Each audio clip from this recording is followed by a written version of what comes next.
Hi Virgo, welcome to your August Astro-Tarot scope with me, Raphael from Radiant Reality. It's an absolute pleasure to have you. Thank you so much for being here. Thank you so much for joining me. Quick note, these readings are for your sun, moon and ascendant sign. Though if you're only going to watch one, I do advise that you make sure it is your ascendant because it's likely to be the most accurate. I use whole sign tropical Western astrology for those of you that need to know.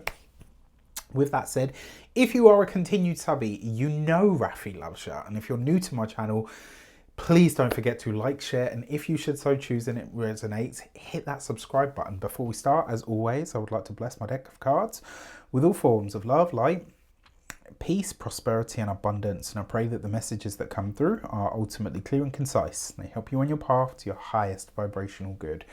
So, for August, the first transit that I want to look at for you is Mars is going to trine Jupiter. So Mars is going to be in your first house. It's giving you action, energy, passion, desire. It's making you a lot more outspoken. It's definitely bringing a feisty, fiery energy. Because the thing is, I've never met a Virgo that I thought, oh, you know, like once you get to know them and you kind of, you know, everybody has idiosyncrasies and all the rest of it. Once you get to know a Virgo, you kind of see where their brand of obsession shows up. And it's actually usually quite endearing. I've never met a Virgo and thought, oh shit, you know, you're a bit full on, love. Right? This has the potential to make you a bit full on, right? So just be mindful of that. In your first house, it's giving you tremendous drive and courage and potentially making you a lot more outspoken than you usually are. Nothing wrong with that. And it might even be that you're being more outspoken about your deepest drives and motivations and maybe even your deepest desires. Mars also rules technology as well. Yes, Mercury, but Mars also rules tech. So this could be for some of you, you start bringing in more technological elements to life in some way, shape or form. Now, Jupiter in your ninth house, Jupiter loves to be in the ninth house because it has an affinity with this. This is expanding and broadening your horizons in some way and potentially connecting you on a deeper level to your own brand of or sense of spirituality. It's expanding your mind, your ideas, and also your beliefs.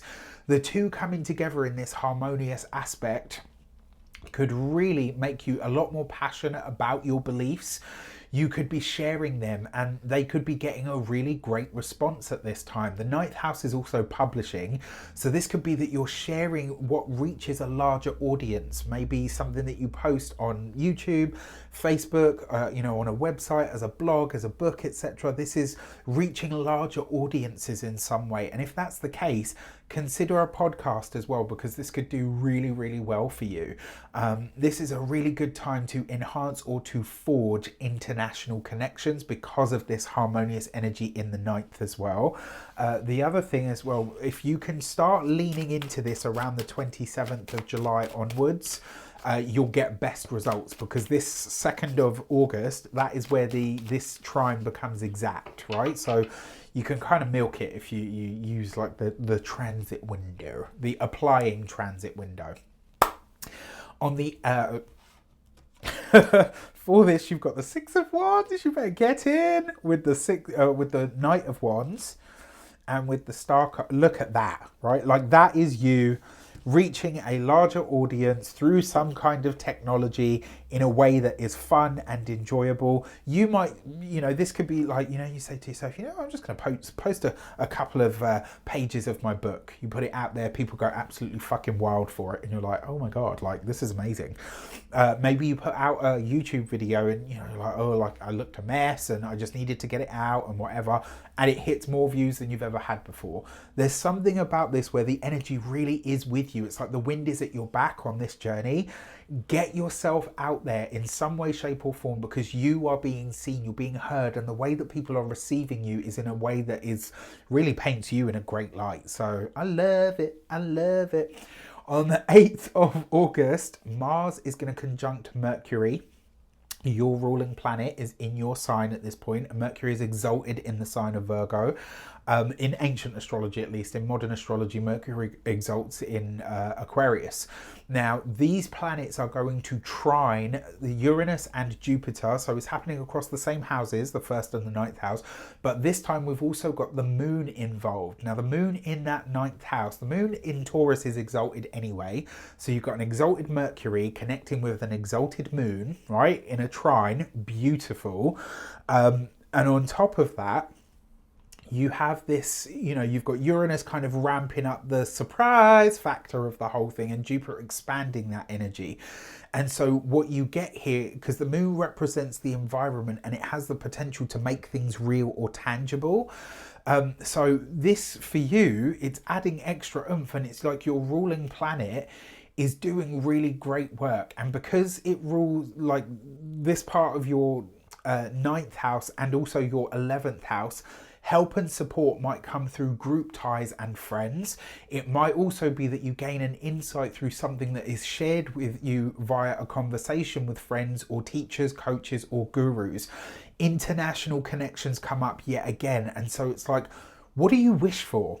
And the reason I say this is because the 5th house and the 9th houses, these are wish houses. When we have beneficial energies in those spaces, it's kind of like you can say to the universe, you know, like, I would like this. Like, what is the wish here? What is the desire? Speak it out into the world. Speak life into your dreams, right? Like, do it. Now is a really good time to do this. For this, you've got the Queen of Pentacles, so you show up in your own reading. All right, okay. With the Queen of Cups, 2 queens literally represent sincere friends. So a friend, a mentor, a partnership, etc. is going to be really good for you at this time. You've got this with the 2 of Wands and is potentially leading you to a very lucrative idea or endeavor. I love, love, love this transit. I think you and Aries are probably going to get the most out of this one. On the 24th, we get a little bit more serious now. So the sun comes into your, so the sun is at 1 degree of your sign at this point. And then across the sky, Saturn is at 4 degrees of Pisces, and then you've got the moon, which will be at 5 degrees of Sagittarius. Now, this is happening for you across the angular houses, right? So this is setting up what we call a mutable T-square. Mutable is, you know, you are a mutable sign as a Virgo, so you understand this energy. So it might be a little bit kinder to you in that regard. You might be able to work with the dynamic tension taking place here better than most, but it is a T-square. Anytime you see square energy in astrology, it creates enough friction or annoyance for you to say, fuck this, I'm not having this experience again. You get proactive about it and you start doing something about it. Now, the challenge here is that it's in angular houses. The 1st house, that's where the sun is, right? And obviously we're going to have Mercury retrograde at this point as well. Mercury goes retrograde the very same day as this T-square. You've got the 4th house, which is where that Sagittarius energy is going to be for you. And then you've got the 8th house, which is, the 7th house, which is where that Saturn is for you. And so these angular houses, it tends to show up on a very real world level, all right? It's loud, it's going to be prominent, and it will be felt. The sun in the 1st house, that's you wanting to keep the focus on yourself. The moon in Sagittarius is showing you what you actually need is less shine and sparkle out there in the world, and to pay more attention to what's going on at home with your family, with your roots, etc. Maybe even the actual home itself, or your emotional makeup is shifting tides. And the reality check that's coming through Saturn is coming through the relationship sector house. It's getting serious about considering your duties and tasks as such, and not necessarily, you know, where these routines for you are in the best of shape, which is very odd for a Virgo. But listen, I know a lot of you have been really busy working on things, so maybe that's why. Something about this feels quite scattered, which again is rare for Virgos. Like, yes, you guys are masters of what I like to call organized chaos. Like, everyone thinks, oh, you go to a Virgo's house and everything is pristine and like covered in plastic and everything has a space. Some Virgos are like that, but not all. Most of you have what I literally call organized chaos. It's like, you know where everything is. You could say, like, if someone comes in, they're like, oh my gosh, I don't know how you find anything here. And the Virgo's like, what is it you're looking for? And they're like, oh, no, I was just saying. It's like, what are you looking for? Oh, well, actually, I needed this. Yeah, it's on the right shelf underneath the pile that looks like this. And then everyone's like, oh, okay, well, fine. Organised chaos, right? There is a possibility here, though, that a friend or a colleague or even a partner may highlight something to you. And as if that wasn't enough, Mercury going retrograde means that there's a level here of you reconsidering how you do what you do, and maybe even seeing your career path very differently in its trajectory. So something about yourself and where you're taking your life could really shift because of this. You've got the Five of Cups with the Six of Cups. You've got a run of cards here with the Four of Wands. Okay, so the Five and Six of Cups, that's a speed up energy, right? And it's in the energy of Cups. So there's going to be a lot of emotional sort of upheaval around this time. That Four of Wands does suggest it's going to be felt in the home in some way, shape or form. And your home is not just your dwelling. It's your family, it's property that you own, it's the place, like literally the place that you live in and whoever you live in there with.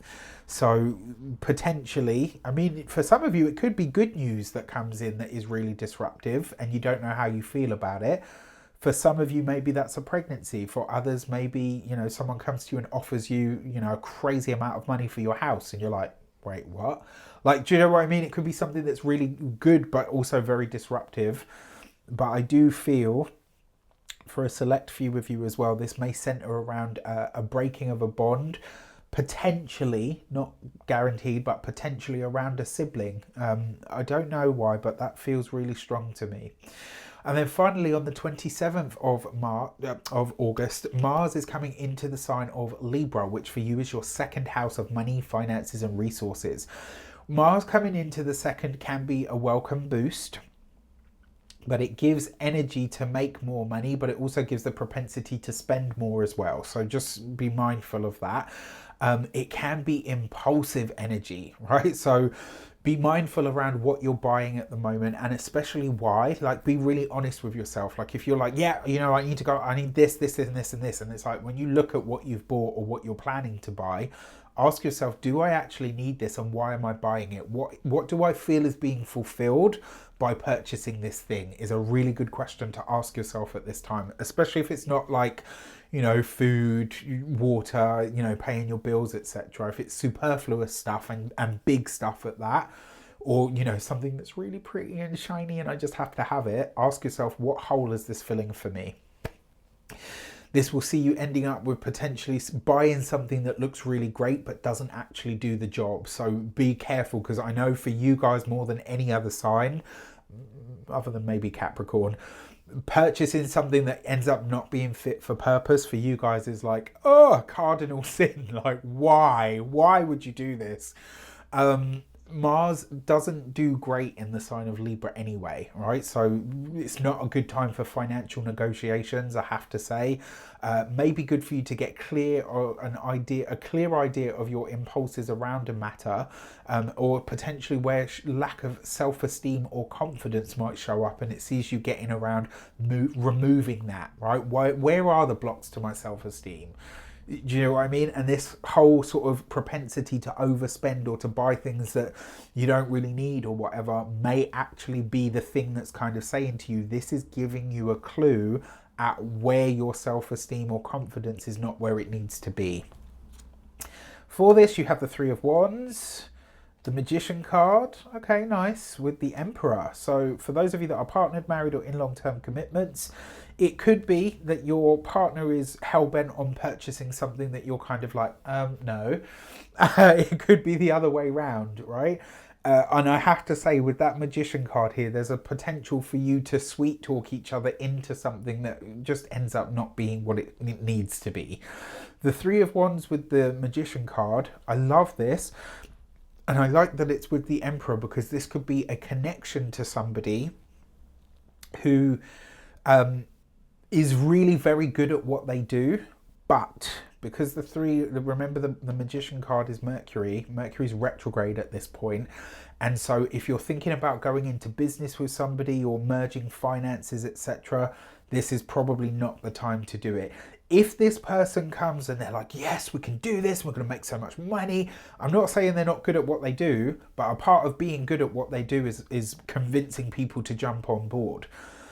If you say to this person, do you know what, can we wait until this point? This is you knowing when Mercury goes direct and when Mars leaves your second house, right? You're going to use the astrology to your advantage.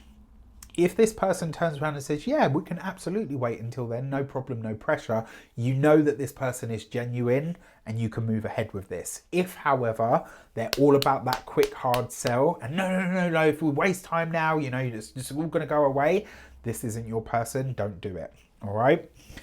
Okay, so for your moons, so you've got the Leo new moon, which for you happens in your 12th house, past, privacy, hidden zone. This is a reset of your karma in some way. You've got the gate 29 and perseverance. And the message behind this is, in order for you to navigate life easily, you have to allow it to be easy.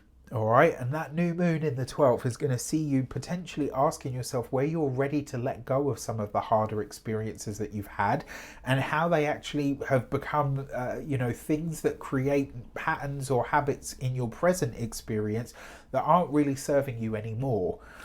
And then for your full moon in the sign of Aquarius, you have the gate 2 and direct. That full moon is going to show you, like the full moon for you is going to highlight a facade.